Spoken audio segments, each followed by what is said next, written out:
साथियों, आज 10 फरवरी 2025 दिन सोमवार। आज माघ शुक्ल त्रयोदशी का दिन है। आज विश्वकर्मा भगवान की जयंती है, जिसके उपलक्ष्य में गढ़वा जिला आजसू के अध्यक्ष दीपक शर्मा जी ने विश्वकर्मा जयंती का पूजन कार्यक्रम रखा था, जिसमें मैंने भी भाग लिया था और पूरी तरीके से पूजा पाठ का माहौल था। आप ये तिलक वगैरह देख सकते हैं, पंडित जी ने लगाया है और भक्ति भाव से हम लोग पूजा पाठ कर रहे थे। पूजा दोपहर को लगभग समाप्त हुई थी, शाम तक चली पूजा। और उस वक्त मुझे एक पत्रकार ने ही सूचना दिया कि बिंदास वाले जो आशुतोष जी थे, उनका निधन हो गया। एक बैग मुझे अपने कानों पर भरोसा नहीं हुआ। रोज़ हम लोग देख रहे हैं कि आशुतोष जी रिपोर्टिंग कर रहे हैं और अचानक से तो मैंने कहा कि ये क्या बोल रहे हैं आप? तो हाँ, मुझे ऐसी सूचना मिल रही है। कहाँ, कब, कैसे? तो उन्होंने बस गढ़वा के एक निजी अस्पताल का नाम लिया। मैंने फ़ौरन उस निजी अस्पताल के डायरेक्टर जो डॉक्टर साहब हैं, उनसे फ़ोन मिलाया और मैंने जानना चाहा कि ऐसी खबर है। तो उन्होंने कहा कि हाँ, ये खबर बिल्कुल सही है, आशुतोष जी का आज निधन हो गया है और हमारे ही अस्पताल में उन्होंने अंतिम सांस लिया। तब मैंने विस्तार से कहा कि थोड़ा मुझे जानकारी दीजिए कि आखिर ऐसा क्या हो गया कि एक हंसता खिलखिलाता और बिंदास, उन्होंने अपने चैनल का भी नाम बिंदास रखा था और उनका स्वभाव भी बिंदास था, क्यों हो गया? सदमा जैसा लग रहा है, यकीन नहीं हो पा रहा है। तो उन्होंने बताया कि आशुतोष जी ने अपने स्वास्थ्य के प्रति भारी लापरवाही बरती है।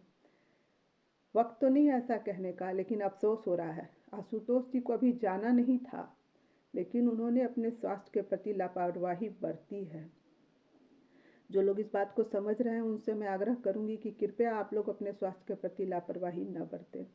दूसरी बड़ी बात है कि डॉक्टर साहब ने कहा था कि उन्हें तुरंत इलाज की ज़रूरत थी, जिसके लिए उन्होंने रांची में कई बड़े अस्पतालों से बातचीत भी की थी। तो आशुतोष जी ने कहा था कि अभी पैसे नहीं हैं। ये बात बहुत दर्दनाक है।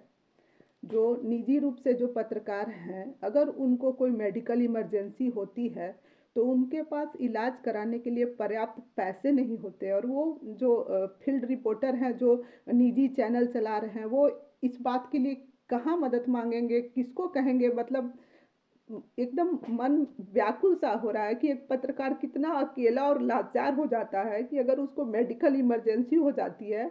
अभी देखिए, आप फेसबुक पे, सोशल मीडिया पे जाइए, तमाम लोग आपको मिल जाएंगे आशुतोष जी का फोटो लगा करके तरह तरह से शोक व्यक्त कर रहे हैं। लेकिन जब आशुतोष को मेडिकल इमरजेंसी थी, उनको ऑपरेशन कराने के लिए, इलाज के लिए पैसे चाहिए थे, तो क्या आशुतोष ने उन नेता, मंत्री, समाज सेवी, मित्रों, किसी से इस बात का डिस्कस नहीं किया? तो क्यों नहीं किया? आज हर कोई, प्रशासनिक, पुलिस प्रशासन के लोग भी लिख रहे हैं कि आशुतोष बहुत अच्छे थे, निजी क्षति है, और तरह तरह से बातें लिख रहे हैं। लेकिन जब आशुतोष जीवित थे, तब उनके इलाज की व्यवस्था क्यों नहीं की गई? क्या आशुतोष ने किसी से चर्चा नहीं किया था? अभी देखिए, साल भर पहले की बात है कि खबर मिली थी कि गढ़वा के ही एक निजी अस्पताल में उनका ऑपरेशन हो रहा है। तब कई पत्रकार गए थे मिलने, मैं भी गई थी। उनका पूरा भरा पूरा परिवार था, पत्नी थे, बच्चे थे, उनके पिताजी थे। तो मुझे इतनी गंभीरता से नहीं पता था कि वास्तव में आशुतोष जी किन शारीरिक मतलब व्याधियों से ग्रसित हैं। और दो या तीन बार उनको ऑपरेशन भी हुआ और डॉक्टर ने जो सावधानी उनको कहा था, वो सावधानी उन्होंने बरती नहीं। और जैसा कि डॉक्टर बता रहे हैं कि उन्हें पैसे की भी ज़रूरत थी। तो ये वीडियो के माध्यम से कहने का सिर्फ यही मतलब है कि देखिए, अगर किसी पत्रकार के बारे में आप नहीं भी जान रहे हैं, तो पत्रकारिता तो कर रहा है, निजी चैनल चला रहा है, या किसी भी प्रकार से अगर पत्रकार को इलाज करने की ज़रूरत पड़ती है, पत्रकार या उसके परिजनों को, तो इलाज के अभाव में या तुरंत इलाज न मिल पाने पर जब उसकी मृत्यु होती है, तो ये और भी ज़्यादा दर्दनाक है। क्या आशुतोष को बचाया नहीं जा सकता था? बचाया जा सकता था। आशुतोष यदि अपने स्वास्थ्य के प्रति लापरवाही नहीं बरतते, डॉक्टरों की बात मानते, या उनका अच्छे अस्पताल में इलाज हो जाता, तो आशुतोष को भी लंबा जीवन जीना था। आशुतोष की एक अलग शैली थी। वो बातों को बहुत ही काव्यात्मक ढंग से लिखते थे, बोलते थे। उनका पहनावा भी अलग हट के था। कई बार साथी पत्रकार उनकी खिंचाई भी करते थे, लेकिन वो बिल्कुल अपने न्यूज़ चैनल बिंदास के नाम की तरह बिंदास व्यक्तित्व के धनी थे। और मुझे नहीं लगता कि किसी भी पत्रकार के दिल में उनके लिए कोई खुन्नस रहा होगा, क्योंकि वो कभी किसी को अपने सामने नीचा नहीं दिखाते थे, कभी किसी को परेशान नहीं करते थे।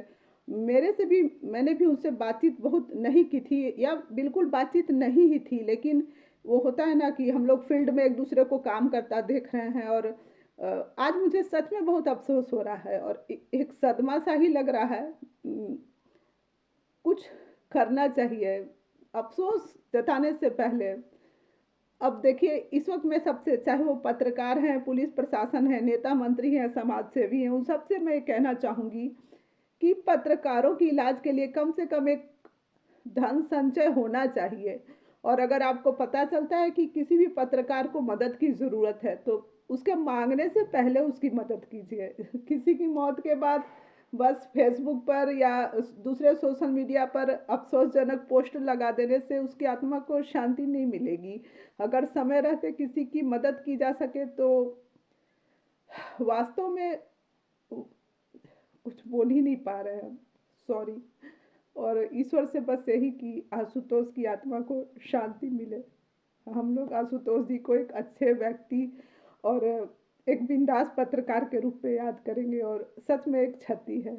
और हो सके तो मेरी इस बात को गंभीरता से लीजिएगा कि पत्रकारों की जो आर्थिक स्थिति है उसमें कम से कम इलाज के लिए कुछ ऐसी व्यवस्था होनी चाहिए सरकार और प्रशासन की तरफ से कि इलाज के अभाव में किसी की मृत्यु ना हो, खासकर एक पत्रकार की।